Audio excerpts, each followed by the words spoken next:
So it's the Monday after the Super Bowl, which, in my opinion, should be a national holiday. And after last night's drubbing of the Kansas City Chiefs by the Philadelphia Eagles, so much for that Chiefs three-peat, we got to talk about some of the Super Bowl ads because we know not a lot of people turn into the Super Bowl to watch the game. A lot of people tune into the Super Bowl to watch the ads. And this is something that I have never done before. I decided, what the heck, I'm going to take a stab at it and give my opinion of what I think are a couple of the best and worst Super Bowl ads. Now, the sources I'm pulling from here are both going to be from the Sporting News and Yahoo, which, by the way, have very differing opinions on best and worst ads. So, first and foremost, I want to talk about Nike. Nike's ad appeared, one of the ads appeared right before halftime, and then they had a second ad that appeared after halftime. I want to talk about the first ad, though. And this is from Outkick.com. Nike, which supports males and women's sports, airs Super Bowl ad featuring Caitlin Clark and other female athletes. And they actually put the ad up over on their X account. And so here it is. I'm not going to play the audio because I don't want to get copyrighted on this. But in the ad, you'll see Caitlin Clark. Oops, got to turn off the audio. I'm not sure who the sprinter is. There's Caitlin Clark. I think Asia Wilson's in here. There's a gymnast that's in here. But the most prominent ones that I can tell out of this are Caitlin and Asia Wilson. So I think it's Asia Wilson. So there's that. So needless to say, Nike got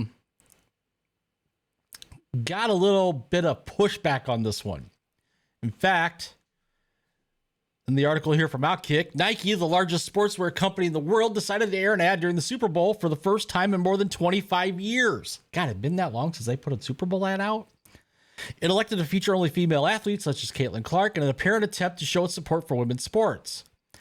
However, if Nike really wanted to show support for women's sports, it would speak out against allowing men to compete against girls and women,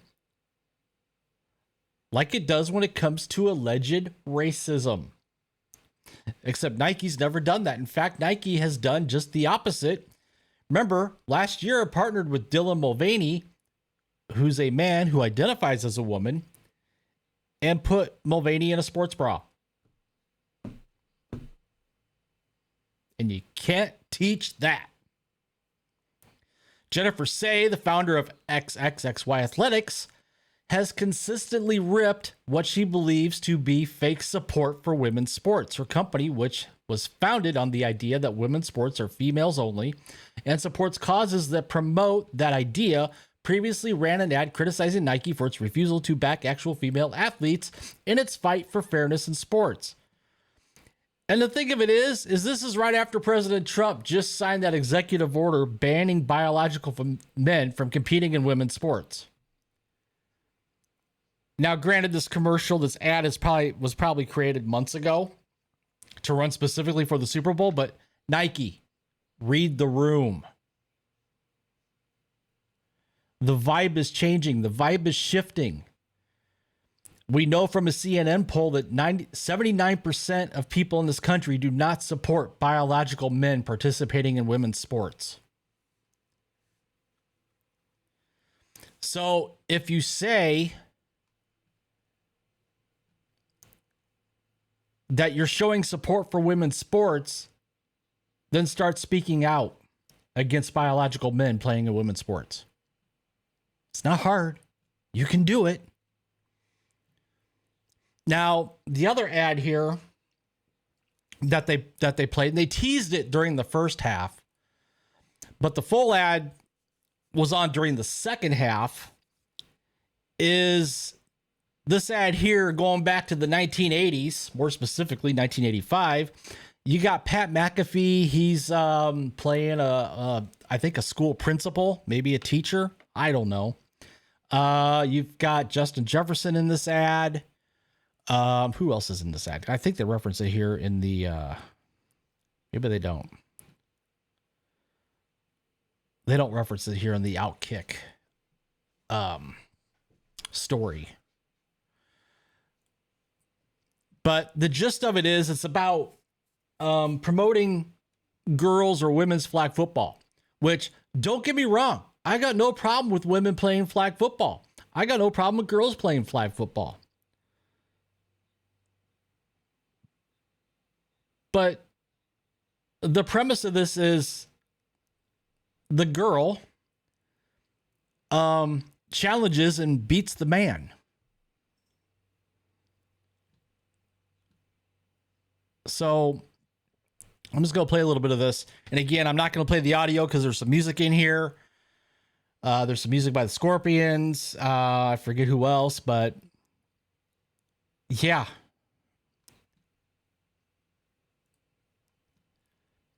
So there's the Pat McAfee character. Justin Jefferson. I think Marshawn Lynch is in this too. So here you have your jocks coming in, being portrayed as bullies.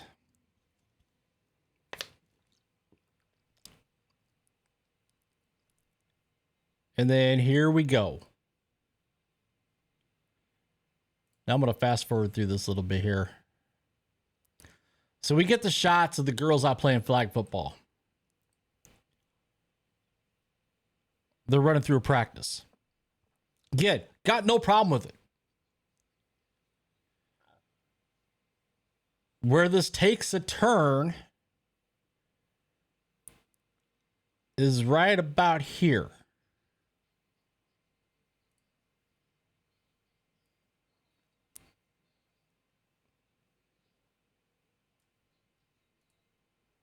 Where the Brad steps in. And so now we have this girl.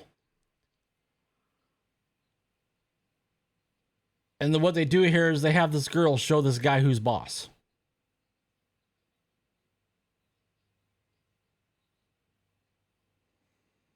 It makes him look foolish.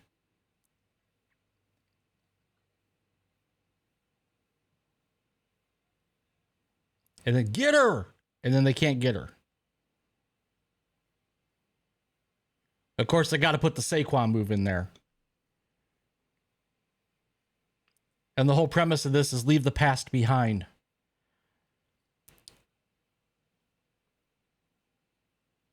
See, and again, I got no problem. There's girls playing flag football right now. I got no problem. But Nike has to go back to the well one more time. And that's why the two Nike commercials are on my loser list for worst Super Bowl ad. Now, let's take a look at sporting news here. They just do a best, and I think they do best and worst.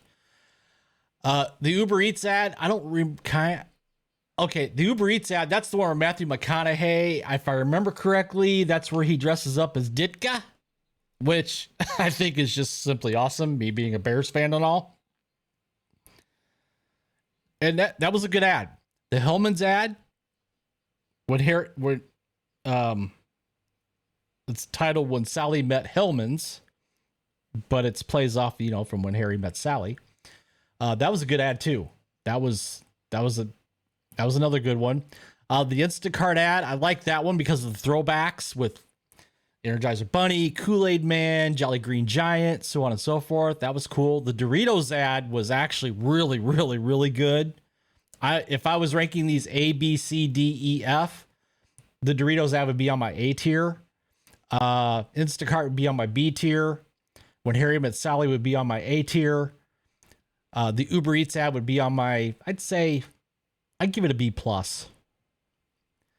The Pfizer ad,